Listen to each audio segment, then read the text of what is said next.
आदाब नाजरीन, मैं हूं मुनज़्ज़र शाह। खबर दोपहर में आपका खैर मकदम है। आज बात करेंगे अफगानिस्तान में तालिबान की हुकूमत की।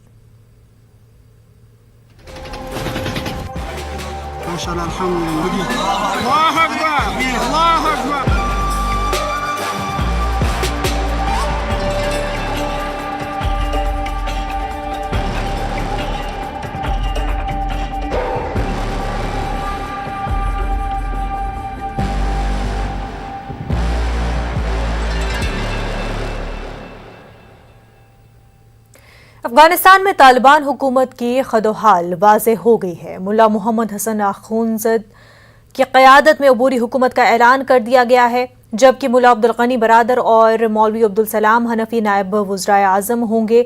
सिराजुद्दीन हक्कानी को वज़ीर दाखिला बनाया गया है। वहीं सिराजुद्दीन हक्कानी, आपको बता दें कि हक्कानी नेटवर्क का हेड है और जलालुद्दीन हक्कानी का बेटा है। हक्कानी सन 2008 में काबुल में हिंदुस्तानी सफारतखाने पर हमले का जिम्मेदार है। काबीना में कोई खातून शामिल नहीं है। नई काबीना में 33 वज़रा में 20 का ताल्लुक तालिबान और हक्कानी ग्रुप से है। अमरीका ने भी नई काबीना में शामिल कुछ नामों पर तशवीश का इजहार किया है। तालिबान काबीना में शामिल कुछ वज़रा मुल्ला खैरुल्लाह, मुल्ला नूरुल्लाह नूरी, अब्दुल हक वासिक और मोहम्मद फाजिल मजलूम गुंतनामो बे जेल में बंद रह चुके हैं। अमरीकी सदर जो बाइडन का कहना है कि चीन को तालिबान से फिक्र लाहक है, इसलिए उन्हें यकीन है कि चीन तालिबान के साथ काम करने के लिए इंतजामात की कोशिश करेगा। बाइडन का मानना है कि चीन तालिबान की माली मदद करेगा। बाइडन का मजीद ये कहना है कि पाकिस्तान, रूस और ईरान भी चीन की राह पर चलेंगे।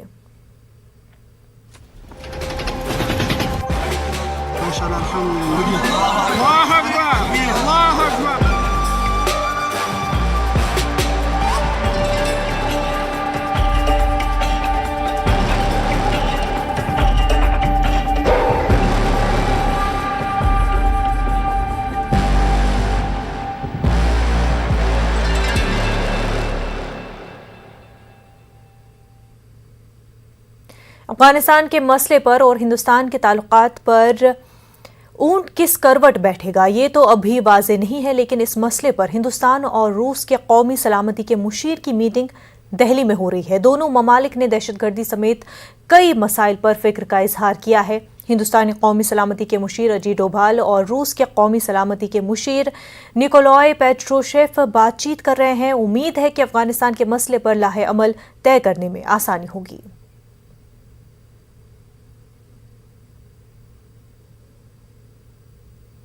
वहीं अफगानिस्तान के हालात पर फारूक अब्दुल्ला का क्या कुछ कहना है, आइए सुनते हैं। देखिए, अफगानिस्तान एक अलग मुल्क है और उन्हें अब उस मुल्क को संभालना है जो वहाँ पे आए। मैं ये उम्मीद करूँगा कि वो इंसाफ हर एक से करेंगे और एक अच्छी हुकूमत चलाएंगे जिसमें वो इंसानी हकूक़ को मद्देनज़र रखेंगे और इस्लामी उसूल पर चलाएंगे। मैं साथ साथ ये भी कहूँगा कि उन्हें कोशिश करनी चाहिए हर मुल्क के साथ अपने दोस्ताना ताल्लुक पैदा होगा। इस वक्त हमारे साथ इंटरनेशनल अफेयर्स एक्सपर्ट मुहिबुल हक साहब जुड़ चुके हैं, साथ ही साथ फॉर्मर सीनियर यूएन ऑफिशियल मानव सचदेवा भी जुड़ चुके हैं। दोनों का खैर मकदम है। सबसे पहले मुहिबुल हक साहब, आपसे जानना चाहेंगे, केयर टेकर गवर्नमेंट माना जा रहा है तालिबान ने तश्कील दी है, कैसे समझे कि केयर टेकर गवर्नमेंट का आगे फ्यूचर किस तरह से होगा और अभी इंटरिम गवर्नमेंट तालिबान ने क्या सोच रखकर बनाई है? देखिए, जो ये 33 मेंबर टीम जो इन्होंने अनाउंस की है गवर्नमेंट की, ये अपने आप में जिसे कहते हैं कि एक लिटमस टेस्ट है तालिबान का। तालिबान आप जानते हैं कि जो एथनिक ग्रुप्स हैं वहाँ पर और डिफरेंट जो ग्रुप्स हैं, स्टेक होल्डर्स हैं, वारलॉर्ड्स हैं, जो मुसलसल जो अफ़गानिस्तान में सूरत हाल रही है उसमें शामिल रहे हैं, उन तमाम के एस्पायरेशंस को सेटिस्फाई करना तालिबान के लिए एक चैलेंज है। अभी जो गवर्नमेंट बनी है, आपने देखा ये गवर्नमेंट इस तरह से इंक्लूसिव नहीं है कि इसमें औरतों की शमूलियत नहीं है। जो एक्सपेक्टेड था कि हायर पोजीशन में औरतों को तालिबान शायद जगह नहीं देंगे और वो सामने आई। साथ ही साथ जो माइनॉरिटीज़ हैं जैसे उज़्बेक हैं, हज़ारा हैं, ताजिक हैं, उनकी तरफ से जिस तरह की बातें आ रही हैं कि उनका रिप्रेजेंटेशन तालिबान गवर्नमेंट जो इंटरिम गवर्नमेंट में उसमें खातिर ख्वाह नहीं है। तो ये एक बड़ा चैलेंज है इंक्लूसिव गवर्नमेंट बनाना, तमाम स्टेक होल्डर्स के एस्पायरेशंस को सेटिस्फाई करना। मैं ये समझता हूँ कि आने वाले दिनों में जो चेंजेस आएंगे उसमें इन तमाम चीज़ों को वो शायद शामिल करने की कोशिश करेंगे। जी बिल्कुल। मानव सचदेव, आपसे जानना चाहेंगे कि जो लिस्ट में 33 नाम है, उन नामों को किस तरह से देखा जाए, क्या इंप्रेशन पड़ता है इस लिस्ट को देखकर? जी, ऐसा है कि अब आप इस फहरिस्त को देखेंगे तो आपको जाहिर है कि कोई भी खानम, कोई मोहतरमा नजर नहीं आएंगी। आप ये भी देखें कि पहले एक वजारत होती थी, वजारत हक जनान, अब वो भी आप देखें शामिल नहीं है। आप ये देखें कि इस वक्त जैसे साहब ने कहा कि इस वक्त आप इस शुमार में कोई भी मोहतरमा नहीं देखेंगी, तो आप ये कह सकते हैं कि जो ये अफवाह या जो एक इम्प्रेशन बनाया गया था कि तालिबान 2.0 है वो फर्क होगा 1.0 से या अलहदा होगा। आप ये देख लीजिए कि अगर अब्दुल गानी बिरादर जो फाउंडर हैं वो चला रहे हैं पीछे से, और आपने एक तरह से अखुन को जो एक तरह से रिलीजियस लीडर हैं जो पावर ब्रोकर नहीं है, उन्हें आपने प्राइम मिनिस्टर बना दिया, तो आप ये वजीर आजम बना दिया, तो आप समझ सकते हैं कि ये ISI का चलाया हुकूम है। और ये आगे देखेंगे तो आपको जाहिर हो जाएगा कि यहाँ पे कोई भी ऐसे नहीं है जो आप कह सकते हैं प्रोग्रेसिव हैं, जो आज के जदीद वक्त में मतलब इंटरनेशनल लेवल पे संभाल सकते हैं बात को। मैं तो नहीं कहूँगा कि इसमें फर्क है, बल्कि मैं ये कहूँगा कि अब तो ये बहुत सोफिस्टिकेटेड तरीके से आए हैं, तो और मुश्किल पैदा हो गई है कि इनको दे हैव लर्न, मतलब पहले से जो अमेरिका ने सीखा नहीं वो इन्होंने बेहतर सीख लिया, तो 2.0 ज्यादा। मुहिबुल हक साहब, ये बताएं कि जो नाम सामने आए हैं 90s के वक्त में भी, जब 1996 में गवर्नमेंट बनाई थी, ये वही नाम है, ये वही चेहरे हैं, वही लीडरशिप में रहे थे, तो कुछ खास बदलाव यहाँ पर नहीं दिख रहा है।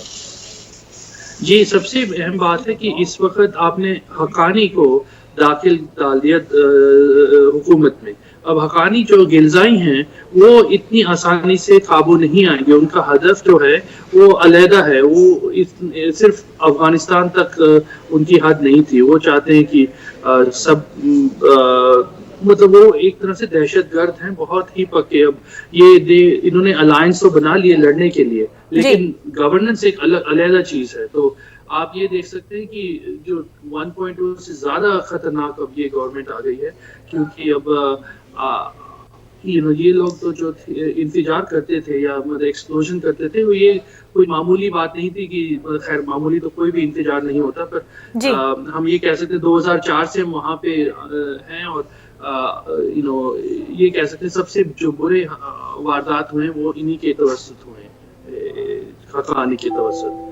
बिल्कुल, हकानी ग्रुप जिसको कि ज़्यादा जो है एक्सट्रीमिस्ट साइड पर देखा जाता रहा है, और सिराजुद्दीन हक्कानी क्योंकि FBI के वांटेड लिस्ट में भी रहे हैं, तो इस हवाले से अमेरिका को भी काफ़ी तशवीश है। मुहिबुल हक साहब, ये बताएं कि हैबतुल्लाह अख़ुंज़ादा सुप्रीम लीडर के तौर पर और वहीं मुल्ला हसन आख़ुन PM के तौर पर, और दोनों के ही ताल्लुकात जो है काफ़ी गहरे माने जाते हैं। देखिए, सबसे बड़ी बात यह है कि अफ़गानिस्तान का जो रिकन्स्ट्रक्शन है या अफ़गानिस्तान की जो सोसाइटी है उसमें एक नॉर्मेटिव वैल्यू है इस्लाम की, और ये तालिबान के पास जो नैरेटिव है वो तमाम नैरेटिव वो इस्लाम से डिराइव कर रहे हैं, तो वो उससे ग्रेटर एक्सेप्टेबिलिटी के चांसेस हो जाते हैं। दूसरी अहम बात हमें ये सोचना कि जो गवर्नमेंट में जो लोग शामिल हुए हैं और इनके ये वो लोग हैं जिन लोगों ने हार्ड टाइम में एक साथ मिलकर के अमेरिकन फोर्सेस या कोalition फोर्सेस जिसे वो ऑक्यूपाइंग फोर्सेस कहते थे उनसे लड़ाई की है, और कम रिसोर्सेज के साथ लड़ाई की है, फतह हासिल की है। तो जाहिर सी बात है कि मिलिट्री एक्सपेडिशन के जरिए आए हैं। हमें ये बात सोचना चाहिए कि डेमोक्रेसी में भी जो पार्टी जीतती है वो ये नहीं कि अपोजिशन को साथ में शामिल कर लेती है अपनी गवर्नमेंट में। अगर मान लिया कि रिपब्लिकन पार्टी जीत जाए तो वो डेमोक्रेट्स को गवर्नमेंट में शामिल नहीं करेगी, तो ये सोचना कि तालिबान जीत करके तमाम अपोजिशन फोर्सेस को भी शामिल कर लेगा, मैं ये समझता हूँ कि बहुत ही हाई मोरल स्टैंडर्ड सेट करना है, और ये यार्डस्टिक बहुत जस्टिस पे मबनी यार्डस्टिक नहीं है। तालिबान गवर्नमेंट बनाएंगे अपने लोग,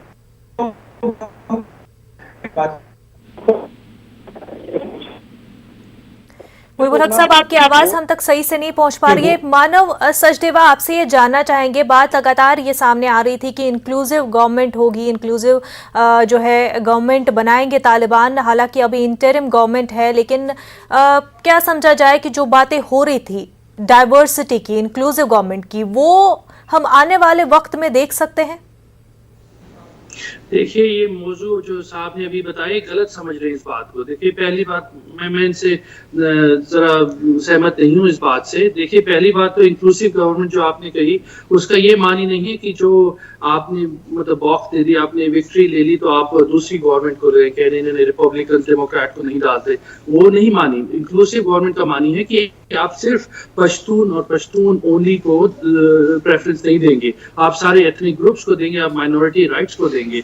ये राइट्स की बात है, ये बात नहीं है कि आप यूं अब नॉर्दर्न लाइन्स को भी शामिल करें या इनको भी शामिल करें। आप सिर्फ ये इंक्लूसिव गवर्नेंस का मतलब है कि आप नहीं एक तरफ से दूसरी जो पार्टी है, दूसरी जो जिसको पराजय मिली है, उन्हें आप मतलब किलिंग शुरू कर देंगे। और दूसरी बात जो इन्होंने कहा कि हाँ इस्लाम की अहमियत है इस्लाम की अहमियत, पर इस्लाम की अहमियत तो ममलकात बहुत है दुनिया में जिनमें है। इसका ये मानी नहीं कि हम तालिबान जैसी गवर्नमेंट्स को अब ये इजाजत दे दें कि भाई अगर पिछली गवर्नमेंट करप्ट थी तो अब राइट विंग गवर्नमेंट इस तरह की ले आए जो मर्दों पे ज़द करे और हुकूक ज़नान को बिल्कुल ही खत्म कर दे। ये कोई मानी ना हुआ साहब, क्योंकि अब ये तो इस तरह तो मामलात कब तकरीबन 50-60 हैं जो OIC में हैं, ऑर्गेनाइजेशन ऑफ इस्लामिक स्टेट्स, हम सबको इजाजत दे दें। ये कोई लॉजिक नहीं है। और करप्शन की बात, आधी दुनिया करप्ट है, हम आधी दुनिया को फिर तालिबान जैसी गवर्नमेंट की इजाजत दे दें,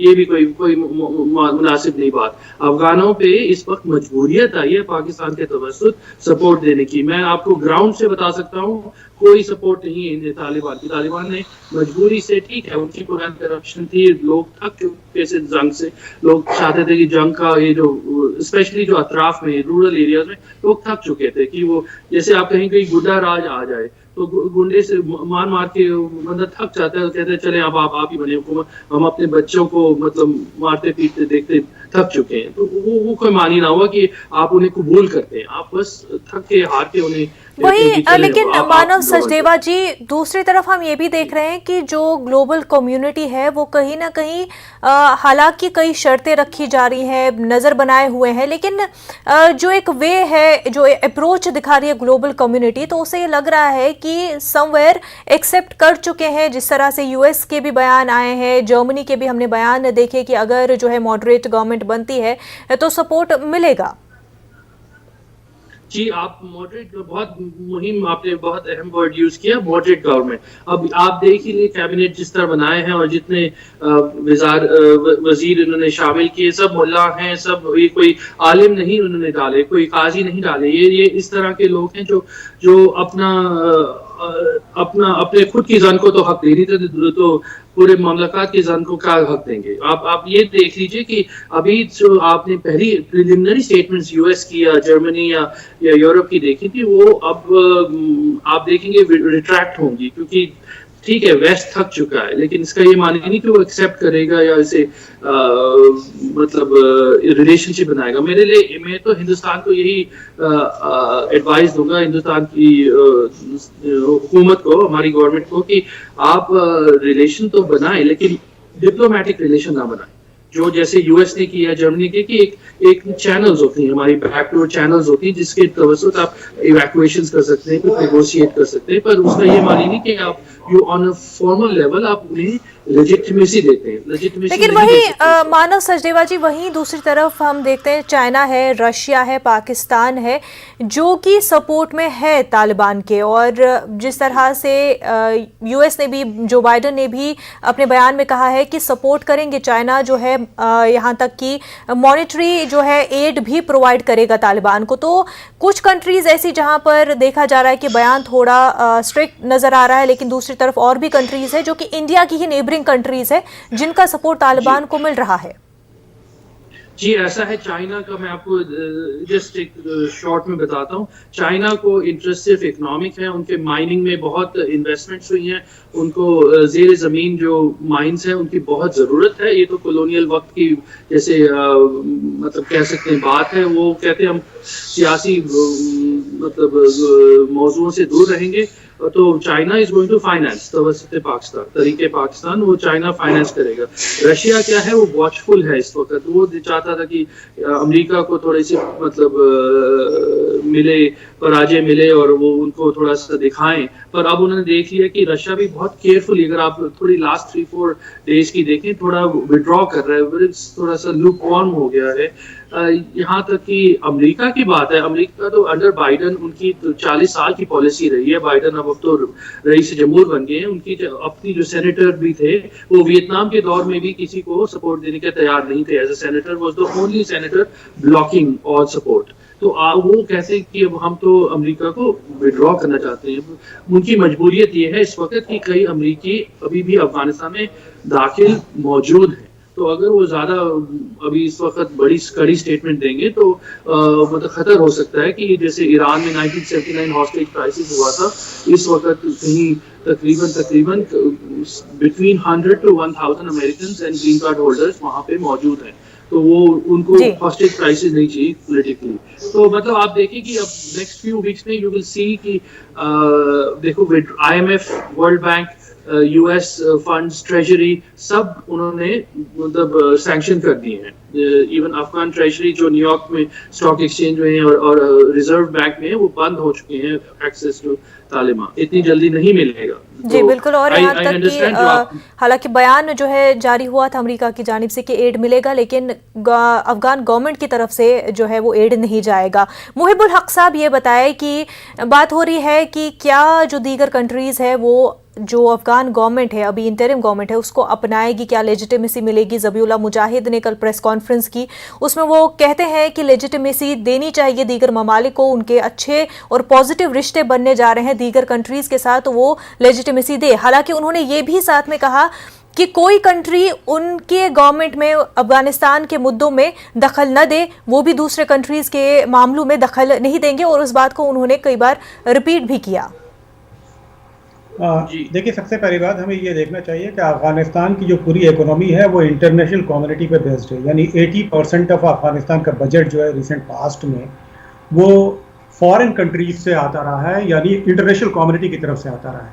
तो सबसे पहले अफगानिस्तान को एक्सेप्टेबिलिटी, लेजिटिमेसी बनाने के लिए और साथ ही साथ दूसरी कंट्रीज से रिकॉग्निशन लेने के लिए बहुत ज़रूरी है। हमें एक बात बहुत ख़ास करके देखनी चाहिए कि इंटरनेशनल कम्युनिटी चंद चीज़ों को वॉच कर रही है।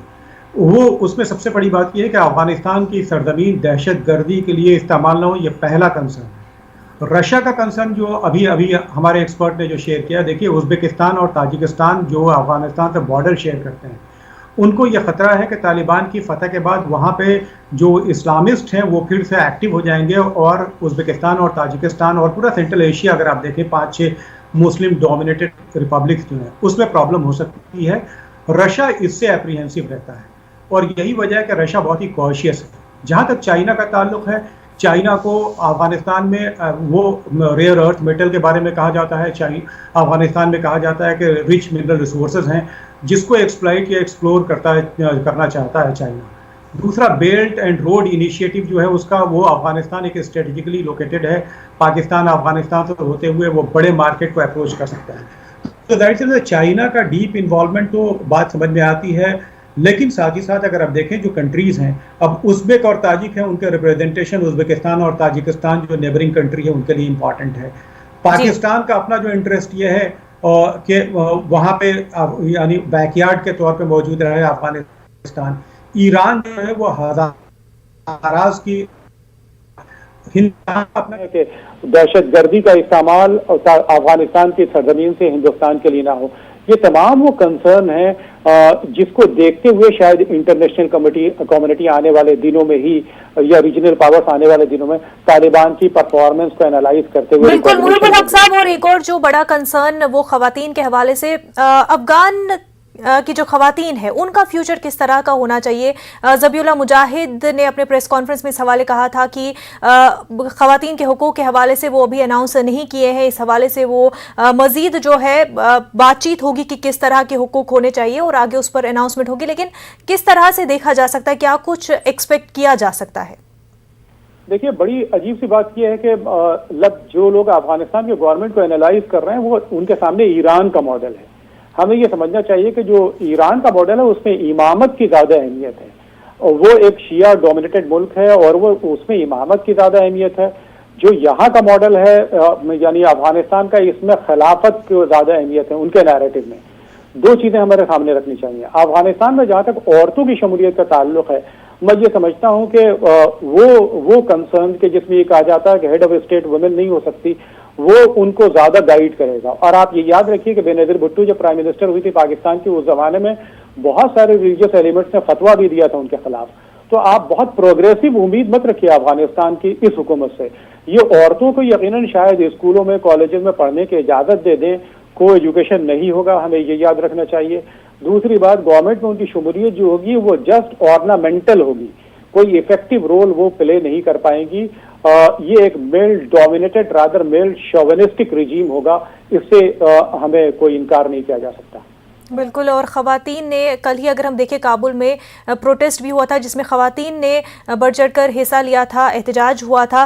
मानव सचदेवा जी, काबुल में प्रोटेस्ट हुआ और इस हवाले पर नारे बुलंद किए गए कि पाकिस्तान जो है इंटरफेयर न करे अफ़गानिस्तान के मामलों पर, और अफ़गान अवाम जो है इस प्रोटेस्ट के दौरान काफ़ी ज़्यादा बरहम नज़र आई पाकिस्तान के हवाले से।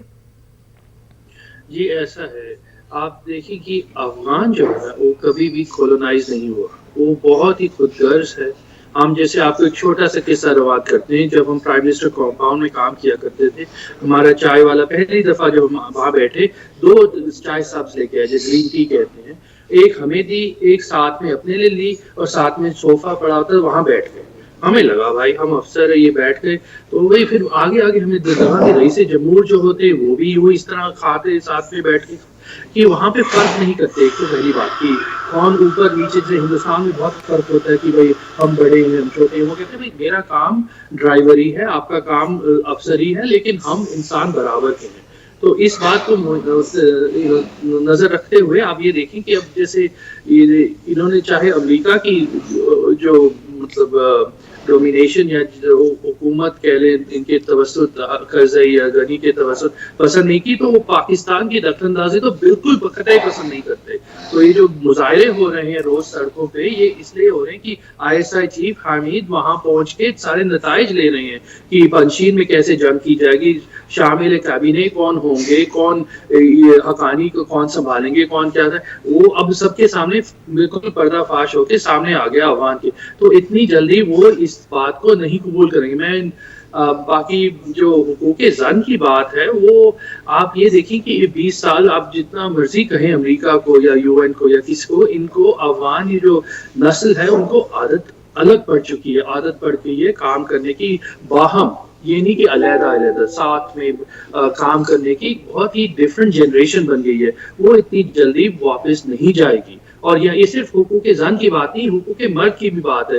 अब मर्द को यहाँ पे जो अफगान जो यंग पीपल हैं वो नहीं चाहते कि उनके सिर पे ये रखा जाए कि रीश तुम लंबी करें और तुम बाल ना काटें और तुम म्यूजिक बंद करें। और ये बहुत अलग मतलब नस्ल बन गई थी। और सिर्फ काबुल तक की बात नहीं, हम तो पूरे मुमलकात में हर मतलब प्रोविंस में जा चुके हैं। हम ये कह सकते हो थोड़ी थोड़ी आदत एटलीस्ट प्रोविंशियल कैपिटल्स में लोगों को अलग तरह की पड़ी थी, इतना आसान नहीं है उनको। और इसी हवाले से जो है प्रोटेस्ट देखने को मिल रहे हैं अफगानिस्तान में। हालांकि तालिबान ने पहले भी ये कहा है कि उनको क्राउड मैनेजमेंट के हवाले से एक्सपीरियंस नहीं है, नहीं मालूम है कि प्रोटेस्ट होता है, क्लैश होता है, तो उसको किस तरह से हैंडल किया जाए। वहीं अब देखें तो सिराजुद्दीन हक्कानी को लॉ एंड ऑर्डर सौंपा गया है, तो ऐसे में मजीद आगे सिचुएशन अगर बढ़ जाती है, प्रोटेस्ट बढ़ जाते हैं, तो किस तरह के सूरत हाल देखने को मिल सकते हैं?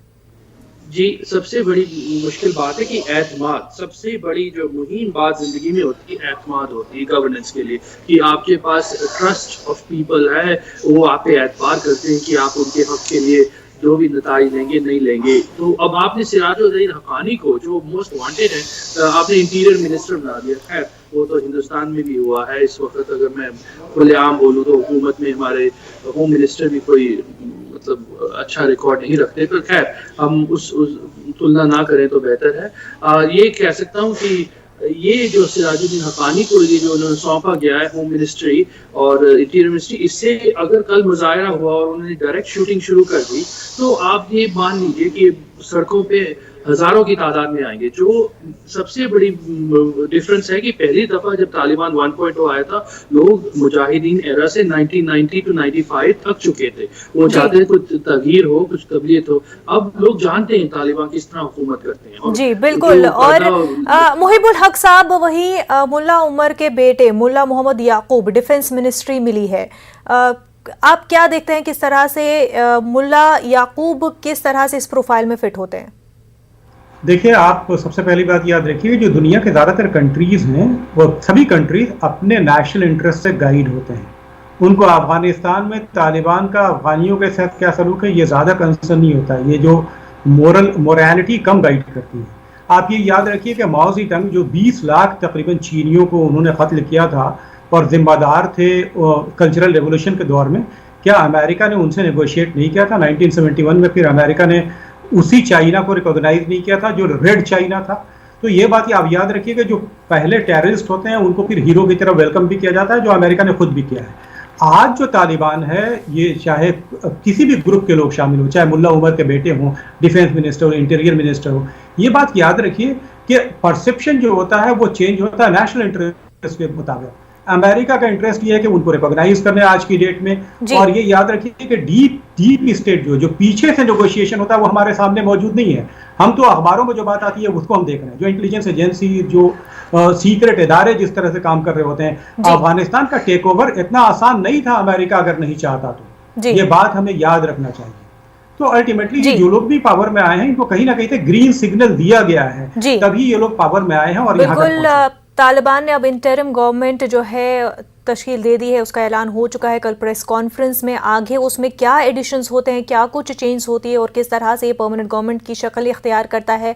क्या मजीद इसमें कुछ पॉलिटिकली चेंज लाने की ज़रूरत है या फिर अभी बातचीत जो है चल ही रही है? और लोगों का, क्योंकि प्रोटेस्ट का दौर जो है अफगानिस्तान में चल रहा है और कहीं ना कहीं कोशिश ये कि इंटर्म गवर्नमेंट तब तक रखी जाए जब तक कि लोगों का कंसेंस ना हो, क्योंकि दीगर ममालिक का ये कहना है कि जब तक लोगों का कंसेंस ना हो तब तक लेजिटिमेसी नहीं मिलेगी।